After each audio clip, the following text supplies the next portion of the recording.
This video explains how to install an optional 550-sheet tray onto a Xerox VersaLink B620 printer. The VersaLink B620 printer can support up to 5 total paper trays. The printer includes standard tray 1, which supports up to 550 sheets of paper.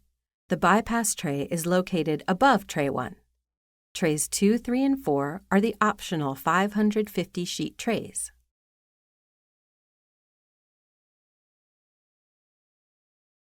Press the power button, then touch Power Off.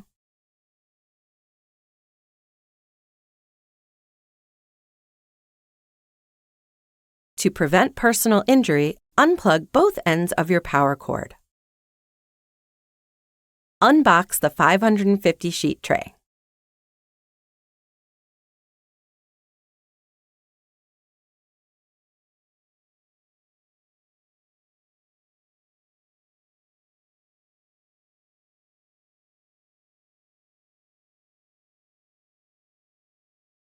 Set the correct tray number.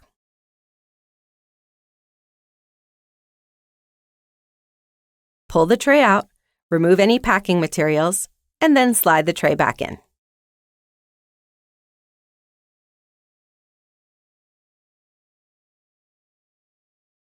Lift the printer and place it on the top of the 550-sheet tray until it clicks into place.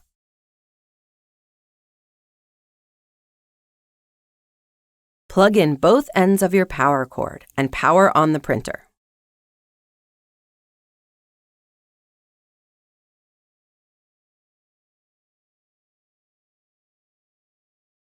Follow the same instructions to install the remaining optional 550-sheet trays. For more information, refer to the Xerox VersaLink B620 Printer User Guide.